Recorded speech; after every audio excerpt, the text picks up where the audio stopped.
हमने अपने स्कूल के एक बच्चे से पूछा, हमने कहा बेटा ये बताओ 1 किलो रुई और 1 किलो लोहा दोनों में भारी क्या होगा? उसने कहा मास्टर साहब लोहा भारी होगा। मैंने कहा बेवकूफ, मैं जो तुमसे कह रहा हूं कि 1 किलो रुई 1 किलो लोहा, जब दोनों 1 किलो है तो लोहा कैसे भारी होगा? उसका जवाब सुनिएगा। उसने कहा मास्टर साहब आप हमको 1 किलो रुई फेंक के मारिए, हम आपको 1 किलो लोहा फेंक के मारते हैं, लेकिन तालियां अभी भी कमजोर है आपकी, तो आप जान जाएंगे क्या भारी होगा। हमने बच्चे से दूसरा क्वेश्चन पूछा, हमने कहा ये बताओ हिंदुस्तान में सबसे तेज उड़ने वाले पंछी का क्या नाम है? उसने जवाब दिया हाथी। हमने खड़े हो जाओ तुम्हारे बाप क्या करते हैं? उसने कहा दाऊद के गिरोह में शूटर है। हमने कहा बैठ जाओ, हाथी सही जवाब। तो मास्टर बड़ा होशियार होता है। मैं हास्य का कवि हूं, 10, 15, 20 मिनट आपके बीच रहूंगा। चंदन जी अभी आए, हमारे छोटे भाई प्यार मोहब्बत की बातें कर रहे थे, अनामिका अंबर जी जो श्रृंगार के हिंदुस्तान की इस समय सर्वश्रेष्ठ कवित्रियों में एक हैं, वो भी आएंगी, प्यार मोहब्बत की बातें करेंगी। मैं हास्य का कवि हूं, मैंने आज तक प्यार मोहब्बत के विषय में कोई कविता नहीं लिखी। प्यार मोहब्बत तो छोड़िए, हमने आज तक किसी लड़की को देखा लग नहीं। संजू भैया आपको सही बता रहा हूं, लड़कियों की जन्मजात बीमारी होती है। किसी लड़की का आप गौर से देख लो तो कहेंगी देखो कैसे कुत्ते की तरह देख रहा है, ना देखो तो कहेंगी कुत्ता देख भी नहीं रहा है। तो मैं बहुत दूर रहता हूं भाई साहब प्यार मोहब्बत से। मैंने तो 4 पंक्तियां लिखी भाभी, मैं प्यार मोहब्बत से तो क्यों दूर रहता हूं? अगर पंक्तियों में मजा आ जाए तो हाथ उठा के मेरा समर्थन करना।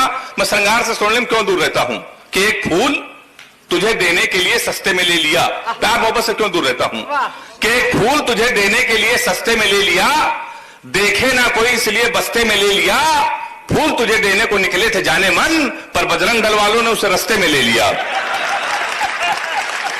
तो मैं बहुत दूर रहता हूं प्यार मोहब्बत से। अभी एक मेरा वीडियो काफी वायरल हुआ, मैं प्यार मोहब्बत से क्यों दूर रहता हूं।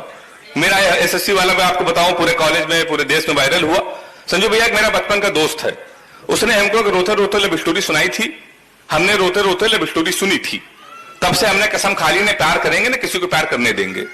वो लव स्टोरी हम आप लोगों को सुना दे रहे हैं, अगर किसी की हिम्मत हो तो प्यार करके दिखा देना, मेरा चैलेंज है। वो लव स्टोरी कुछ इस तरीके की थी कि जब हम 3 साल के थे तब वो पैदा हुई थी। हम कक्षा 2 में आए, वो केजी में आई। हम 5 में आए, वो 3 में आई।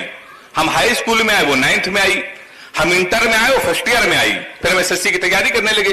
लड़के जब इंटर कर लेते हैं तो एसएससी करते हैं, आईआईटी करते हैं। हम एसएससी की तैयारी करने लगे तो फर्स्ट ईयर में आ गई।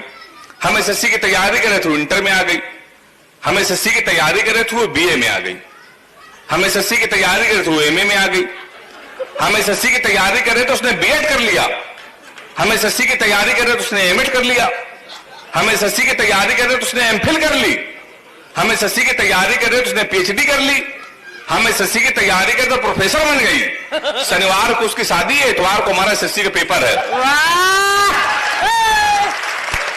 सर्वाधिक वायरल टिकटॉक है भाई साहब, ये सर्वाधिक वायरल टिकटॉक है इसका। तो आप बताइए हम लोग प्यार कभी कर सकते हैं? प्यार मोहब्बत से हम लोग बहुत दूर रहते हैं। प्यार मोहब्बत तो छोड़िए साहब, मैं तो हास्य कवि आप लोगों के घर का कानपुर का हूं। हम लोगों की शादी बहुत मुश्किल में होती है, हम लोग हास्य कवि, हम लोगों के घर में रिश्ते आते हैं, पता चला लड़का हास्य कवि, रिश्ते वहीं से लौट जाते हैं। एक रिश्ता हमारे आया, लड़की की मां ने हमारी मां से पूछा लड़का क्या करता है? हमारी मां ने कहा कवि है। बोले उनके पिताजी क्या करते हैं? बोले वो भी कवि। बोले उनके पिताजी? बोले वो भी कवि। बोले क्या घर में कोई इंसान नहीं है? 1 महीने बाद फिर एक रिश्ता आया, फिर लड़की के मां ने पूछा लड़का क्या करता है? हमारी मां ने कहा कवि। उन्होंने शादी मंजूर। अच्छा कवि के नाम से कई रिश्ते लौट गए थे, हमारी मां ने कहा मंजूर क्यों? तो बोली जोड़ी बहुत अच्छी रहेगी, आपका लड़का कवि, हमारी लड़की पागल है। तो तमाम रिश्ते हमारे लौट गए। 1 महीने बाद फिर एक रिश्ता आया, इस बार लड़की के पिताजी आए, कह लगे बेटा तुमसे 2-3 क्वेश्चन पूछेंगे, लड़कों का आजकल इंटरव्यू लिया जाता है। हमने कहा पूछिए। कह लगे तुम पढ़े लिखे कितना हो? हमने कहा अंग्रेजी से मैं क्या है, कानपुर में अंग्रेजी का मैं टीचर हूं। बोले अंग्रेजी आती है? मैंने कहा धारा प्रवाह आती है। बोले अंग्रेजी बोल लेते हो? मैंने कहा बोल लेता हूं। बोले एबीसीडी आती है? अब मैं अंग्रेजी का टीचर, हमसे पूछ रहे एबीसीडी आती है? हमने कहा आती है। कह रहे आती है तो छोटी एबीसीडी सुनाओ।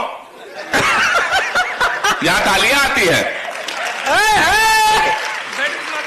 तुम कहां सुनाते छोटी एबीसीडी? कहने के तुम अंग्रेजी फेल, गणित आती है? हमने कहा आती है। कहने के 45 का पढ़ा सुनाओ, हम उसमें फेल। कहने लगे आखिरी क्वेश्चन पूछ रहे हैं बेटा, बता दिया तो फाइनली परमानेंट कैंसिल। हमने कहा पूछिए। कहने लगे हिंदुस्तान में सबसे बड़ा कांड क्या हुआ? हमने कहा जलियांवाला बाग। बोले वेरी गुड, ये कब हुआ था? हमने कहा 1919 में। बोले इसमें हुआ क्या था? हमने कहा अंग्रेजों ने हमारे कई 1000 आदमियों को मार दिया था।